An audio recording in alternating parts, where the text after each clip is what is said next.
दोस्तों आज मैं आप सबके बीच एक अनोखा सवाल लेकर आया हूं कि बेटी को संपत्ति में हिस्सा कब नहीं मिलेगा।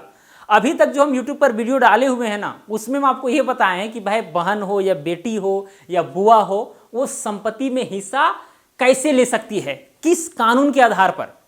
जैसे कि आप सबको पता ही होगा कि हिंदू उत्तराधिकार संशोधन अधिनियम 2005 के तहत बेटा हो या फिर बेटी, सभी को बराबर रूप से अधिकार है संपत्ति में हिस्सा पाने का।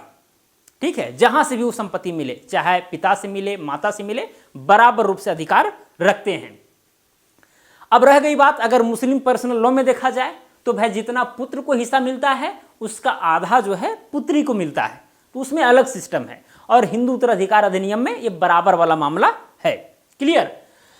अब दोस्तों यहां पर जो हम बात करने वाले हैं कि भाई बेटी को संपत्ति में हिस्सा कब नहीं मिलेगी, आपको यहां पर कुछ कंडीशन दिखाएंगे, उस कंडीशन को आप समझिएगा, तब आपको समझ में आएगा कि कब हिस्सा नहीं मिले। क्योंकि देखिए, बेटी या बुआ या बहन को जब हिस्सा देने की बात आती है, जमीन हो या कोई भी संपत्ति हो, तो फिर लोगों का जो मन है ना, वो खटकने लगता है।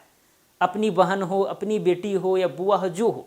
और मैं ये चीज़ जो है ना रियलाइज़ किया हूँ, क्योंकि मैं कहीं कहीं पर जो है ज़मीन का नापी वगैरह विवाद को सुलझाने वगैरह में जाता हूं, तो फिर जो है ना ये सवाल करता हूं कि भाई अब बेटी है या बुआ है, सबको बराबर रूप से जो है हिस्सा मिलेगा, तो लोग तुरंत जो है से आंख फाड़ फाड़ के देखने लगते हैं, ये कैसे हो सकता है, ऐसा नहीं होगा कभी। ठीक है, ये गलत बात है।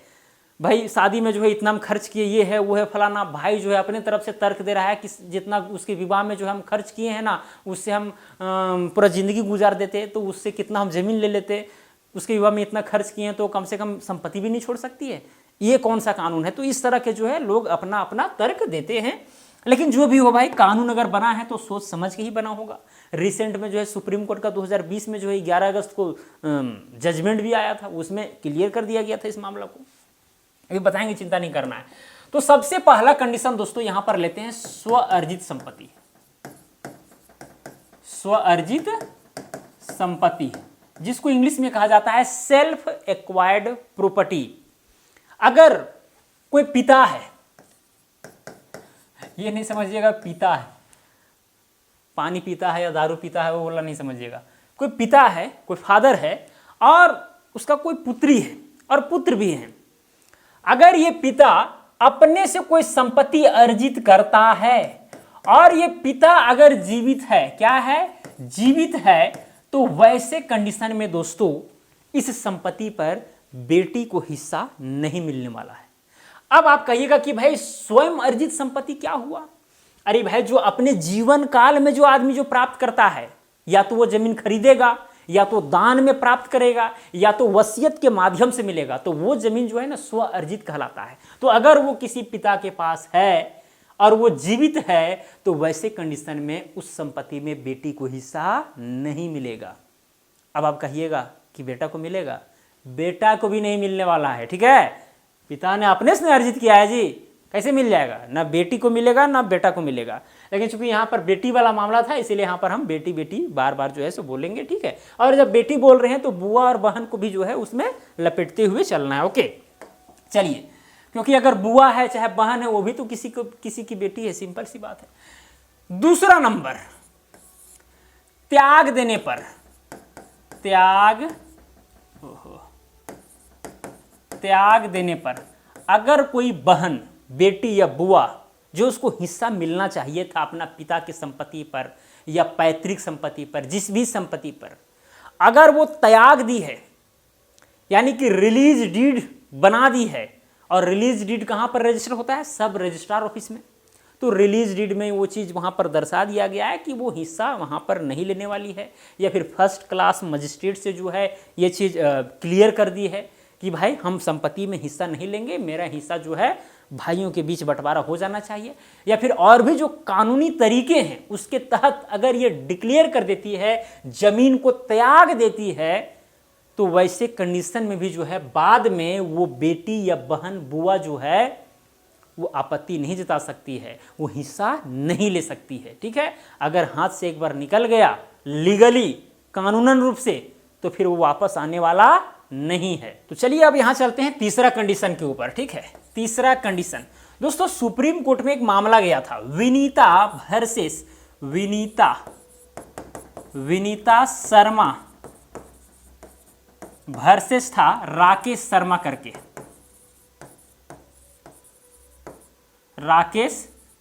करके, और यहां पर जजमेंट आता है 11 अगस्त 2020 को एक जजमेंट आता है, और उस जजमेंट में ये क्लियर किया जाता है कि भाई अगर 20 दिसंबर यानी 20/12/2004 से पहले, 20 दिसंबर 2004 से पहले अगर जमीन का बंटवारा हो गया हो तो वैसे कंडीशन में जो बेटी है वो हिस्सा नहीं मांग सकती है।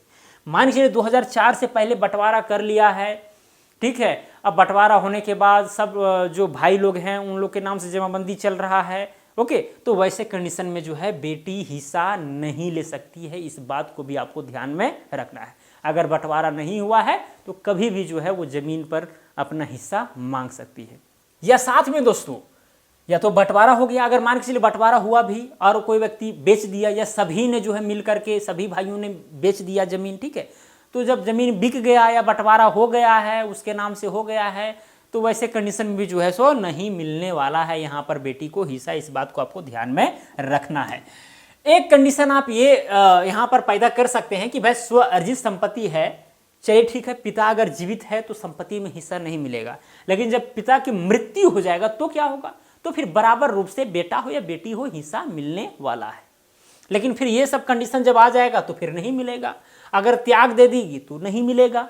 तो ये सारी चीजें हैं, और ये सब कंडीशन जो है ना रेयर ही होते हैं भाई। कोई बहन त्यागेगी रेयर कंडीशन में ही, और यहाँ पर जो ये 20 दिसंबर 2004 वाला जो मामला है उसके पहले अगर बंटवारा वगैरह हो गया है, जमीन का बिक्री हो गया है, ठीक है, तो ये भी जो है मामला आपको कम ही देखने को मिलेगा। लोग जो है बस चल रहा है अपने पिताजी या दादाजी के नाम से, रसीद कट रहा है, जमाबंदी चल रहा है, चलते हैं, ठीक है, तो ये कंडीशन अभी भी है, ओके। तो ये सब कंडीशन होता नहीं है, लेकिन ये सब पॉइंट थे जिसे बताना हम जरूरी समझे। अगर ऐसा मामला बनता है तो फिर बेटी को संपत्ति में हिस्सा नहीं मिलने वाला है, जमीन में हिस्सा नहीं मिलने वाला है, इस बात को आप समझ लें, ठीक है। ये वीडियो मुझे उम्मीद है कि आपको अच्छा लगा होगा। और दोस्तों एक चीज़ मैं आपको कह देता हूँ कि भाई देखिए, अभी जो हिंदू उत्तराधिकार संशोधन अधिनियम 2005 जो है ना, और जो सुप्रीम कोर्ट का जो जजमेंट आया है 11 अगस्त 2020 को, लगभग 130-31 पेज के आसपास का जजमेंट है, बहुत लंबा जजमेंट है। अगर देखा जाए भाई तो बेटी हो या बेटा हो सबको बराबर रूप से अधिकार यहाँ पर मिला है, ऐसा कोई बात नहीं है। लेकिन अगर कोई कंडीशन बनता है तो ऐसा नहीं है कि कोर्ट उस पर जो है सो विचार नहीं कर सकता है, विचार कर सकता है। ऐसा नहीं कि बराबर हिस्सा बेटी मांग दी तो उसे मिल ही जाएगा, ये कंपलसरी नहीं है। अगर विचार नहीं होगा तो उस पर विचार किया जाएगा, इस बात को भी आपको ध्यान में रखना है, ओके। तो चलिए दोस्तों, मुझे उम्मीद है कि आप चीज़ों को समझ गए होंगे। आज के लिए इतना ही, अब मिलेंगे अगला वीडियो में। जय हिंद, वंदे मातरम।